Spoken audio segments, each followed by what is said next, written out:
My name is Tinchie Stoyan, and I was born and raised in Toronto, Canada. I'm a single mother, an artist, and writer.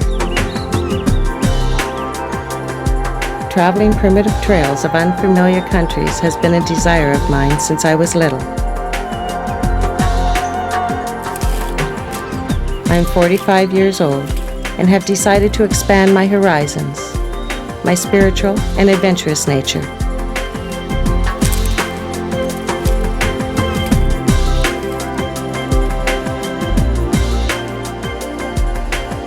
I was on my way to an unspoiled corner of the world, Botswana.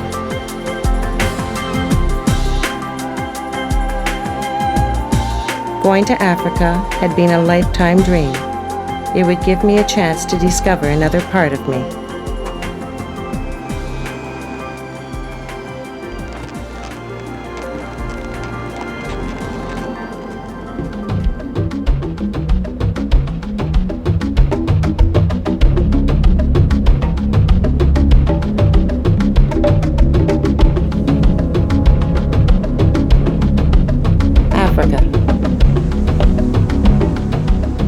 This great landmass includes contrasts from wetlands to desert, dense woodlands to vast grasslands. I planned to safari through these different zones. The anticipation of seeing many different animals was exciting. I was ready to start my adventure.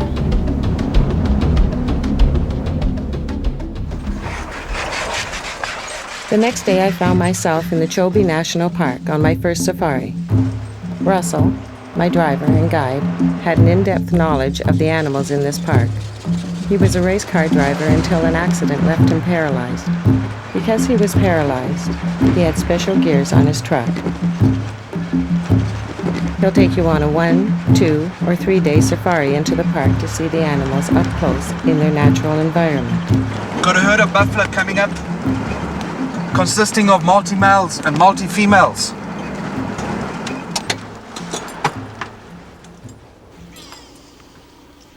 As you can see, there's a lot of buffalo here. There's males and females. Bulls have got big bosses. As you can see, those heavy horns on their heads. Oh, yeah. The females are small horns, little curves and hair in between the horns. They have that bird named the go-away bird, called a grey lari. Here it's saying go away. Actually warns the animals, protects the animals. Animals are very alert. They use a lot of noises, a lot of birds. And the birds like react and they give off warning signals. So that bird kind of protects their lives.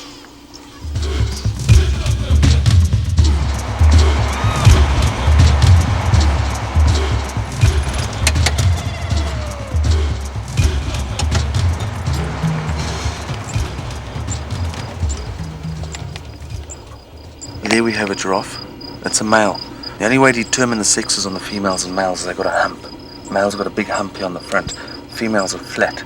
Also their horns. Some of their horns are worn on the top there. They've got no hair. Females have narrow horns. They've got lots of hair. Some horns have broken off like that one.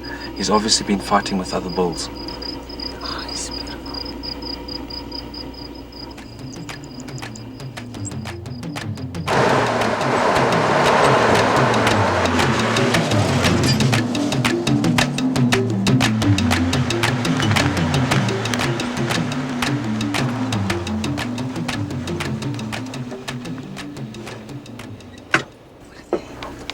Those are impala females.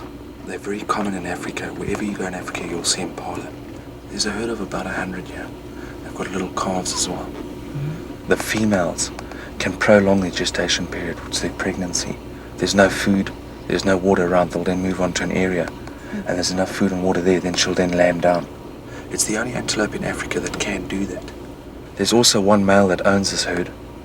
And there's a lot of dominance played here because other males come and challenge. They normally don't win. So one male for all these females. That's it. Pretty fit.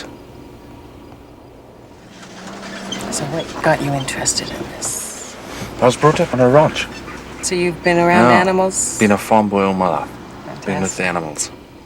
Well, we still think like little boys, you know. Where you come from, you've got a very mature attitude. And we still like little boys with our toys here.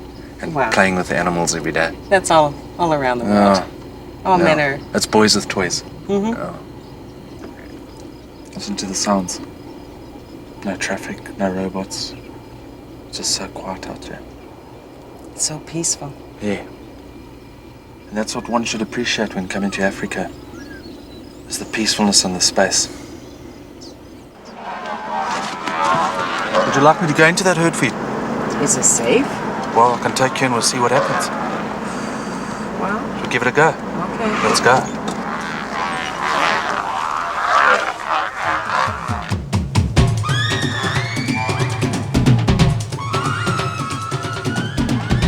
At one point, a large male elephant challenged us.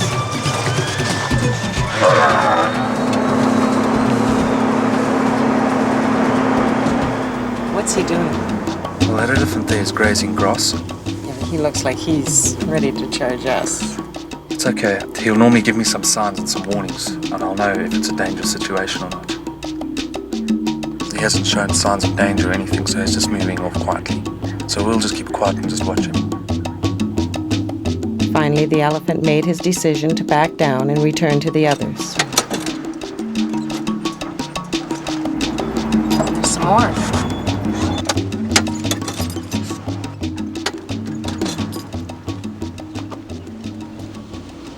Elephants don't like noise. They work on low frequencies.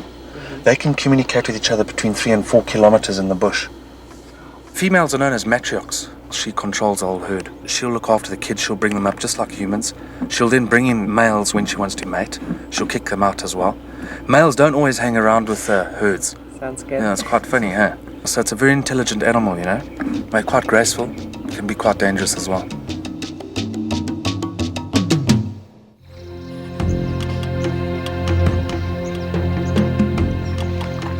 Early in the morning, the guide for the next leg of the journey, Opie, took me on a Makoro into the swamplands of the Okavango Delta.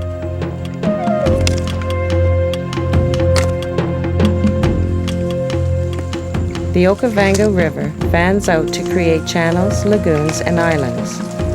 In the rainy season, it covers a large percentage of the Kalahari Desert.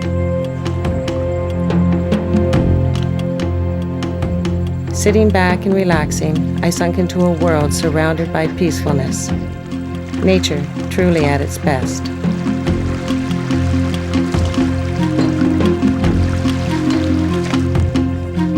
This was Opie's home. He was there to guide me, inform, and teach me his way of life. Opie, can we stop and take a closer look? Okay. This is nice. What's the African name for this lily? The African name is that call them tree. So just call them again of another names that is easy, call them water lily. It's just digging them up, cook that for the meat. What do they taste like? It tastes like a potato. Potato? Yes. Sometime you try. Okay. Yeah.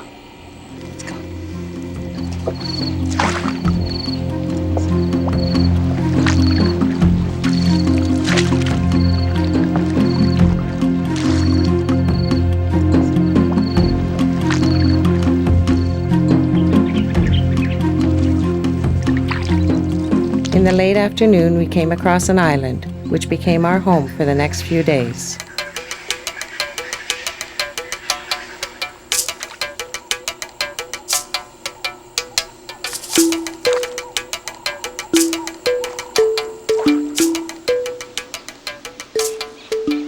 We set up our tents. Opie started the campfire, and I prepared dinner.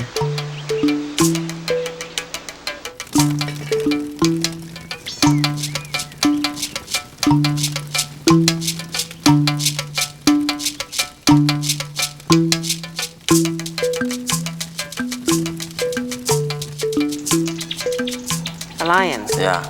You hit it? As we sat beside the campfire, Opie shared his talents of animal sounds. At times, it sounded like they were getting replies. Can you do a lion? Yeah. Can I do?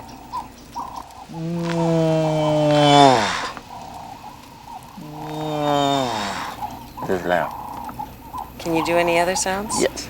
I know. Hyena. Yes.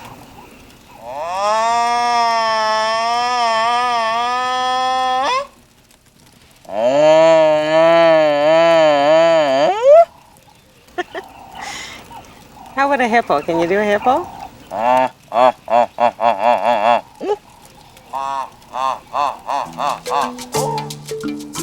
Soon night was upon us, and it took my breath away. I'm looking forward to the next part of my journey and seeing more animals.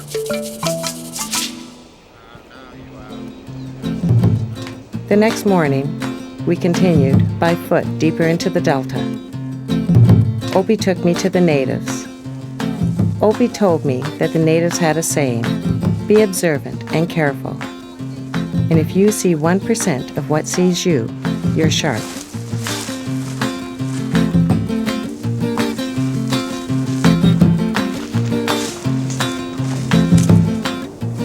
See that?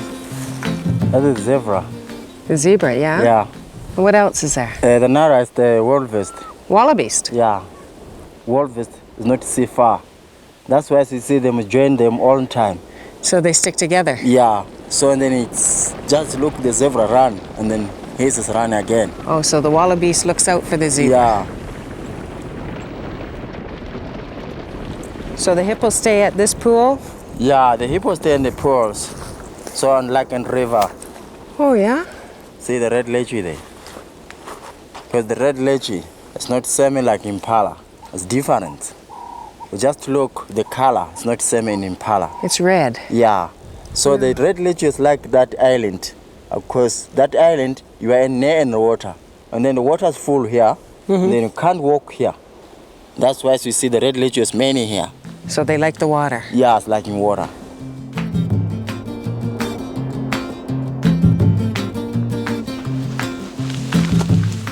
Late afternoon, we caught a glimpse of the elegant giraffe calmly getting their fill of the luscious greenery high overhead.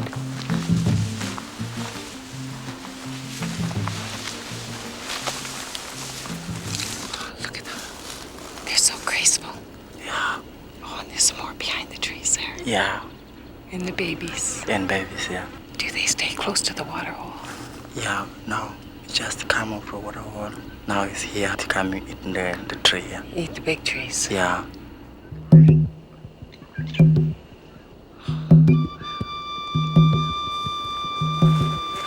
We came across a local watering hole where the animals stopped to have a drink.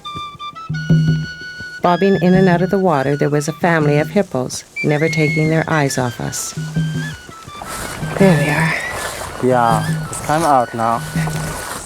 Oh, there's 3 of them. Yeah, 3. Like a family. Like families. With mother and father and then the little one. See the baby right in the middle. Yeah, See the head. just by the mother. Yeah, it's that one I'm talking about. In, yeah. Yes. How long can they stay underwater? Stay maybe sometime 3 hours or 5 hours in the water. Oh, just in the water, but I mean underwater. Yeah, underwater. Oh, Yeah. and then they come up and And then it come to breathe again. To blow the water. Cut more and then it go back down again on the water again.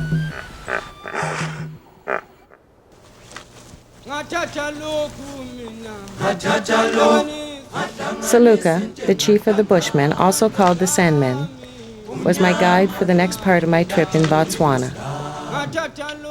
He took me to the drawings seldom seen by visitors.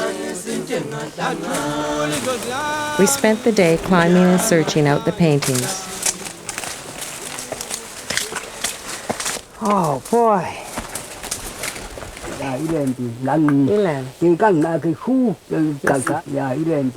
This tiny man stood no more than 5 foot tall. Circle? He chattered and clucked when he talked. Oh, like the stars. When we got stuck, we communicated with sign language. Zebra. You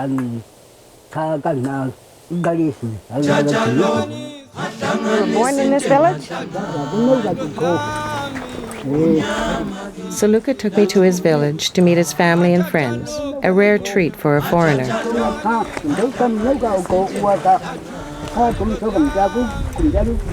Oh, this is your family.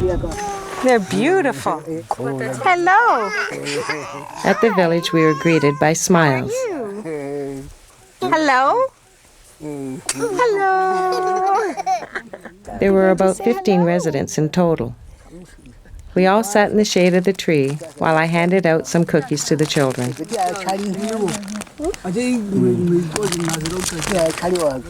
You like that cookie? Is this your baby? Me baby. Your baby. And what is this? Tortoise. Tortoise. Beautiful. Oh, necklace. Tortoise, they take it. Oh, you go sleep now.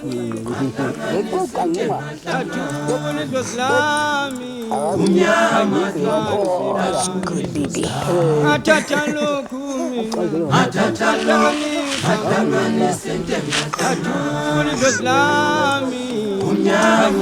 Saluka, the chief, gave me his hand-carved walking stick as a token of friendship.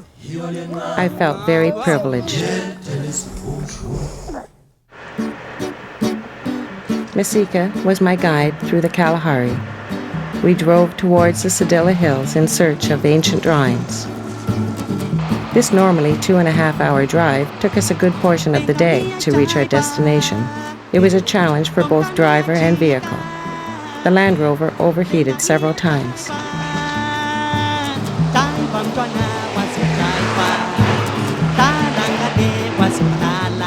The Sedilla Hills, the Great Rocks, have over 35 ancient rock paintings and mythical scenes. Oh, look at how huge it is.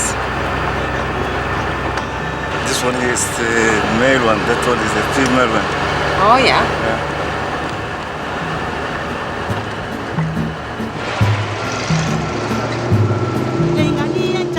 Masiki, I want to camp close to the female hill where the paintings are, so we can hike up there tomorrow. Okay? Okay.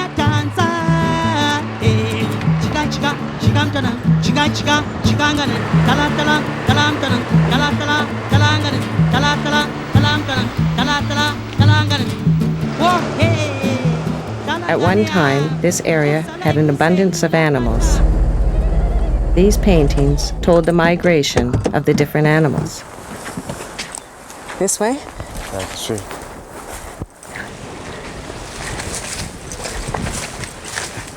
Can we climb up?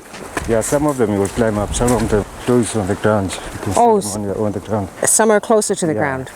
Okay, well, let's take a look at those ones, okay? Okay, you can see them. Oh, there. yeah. There's so many different kinds of animals. Different kinds of animals. Oh, boy, look at them all. Yeah.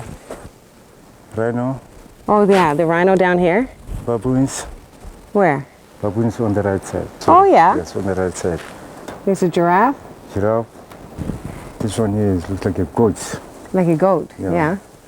Do you know how old these are? They are over 100 years in here. Yeah. Yeah. Do you know who drew them? No, I don't know who do them. Even the bushmen, if you ask them who painted, they don't know who painted it. Just find the picture like this. No one knows who painted them. Nobody knows. Come, they haven't lost their color. Wonderful. I took a walking tour along the contours of Victoria Falls. It stands twice as high as Niagara Falls and is over a mile wide. You have 2 children? Yes. And how old are they?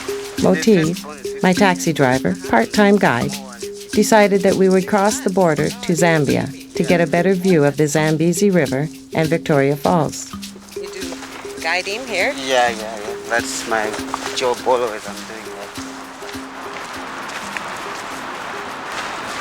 Oh, look at the size of that. Yes.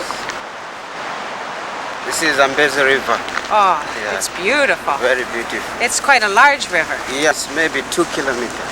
Oh, Yes. it's misty over there. Yeah. And what's that from? That is the Victoria Falls. Oh, Victoria Falls. Yes. Wonderful. We can walk down there. Walk down? How far is it? It's 2 kilometers. 2 kilometers? Well, Yes. let's get going then.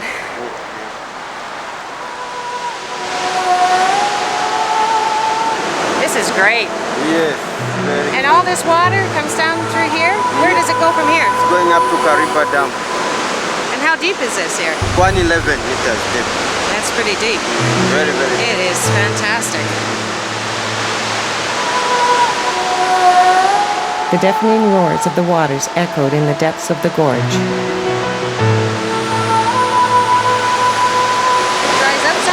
Yes, it gets drier in November, October, up to January. It's completely, there's no water. Completely dry. Completely no water. The local tribes called the falls Mosi Owa Tundra, the smoke that thunders.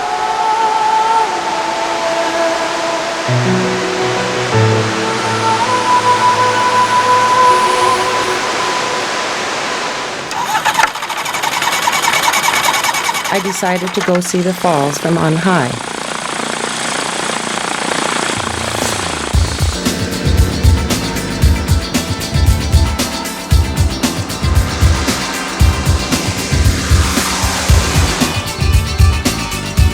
Stepping onto an ultralight, what I would call a two-seater dune buggy with wings and a lawnmower engine, was scary, but my pilot James reassured me that it was safe.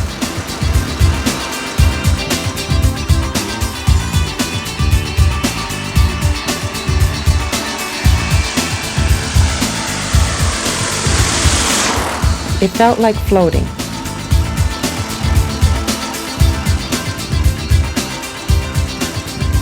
It was breathtaking.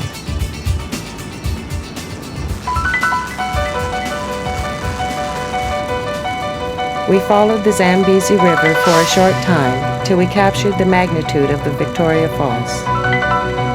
To think that this river and falls dries up to a mere trickle was mind-boggling.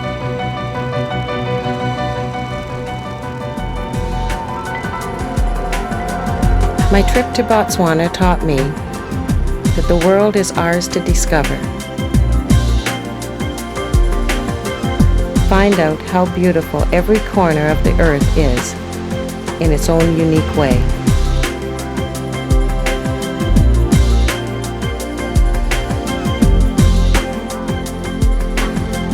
Nature has so much to offer everyone who is open to adventure. Don't be afraid to overstep your boundaries just a little.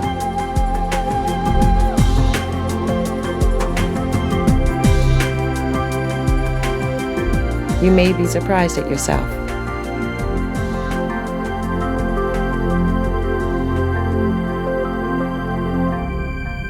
Africa.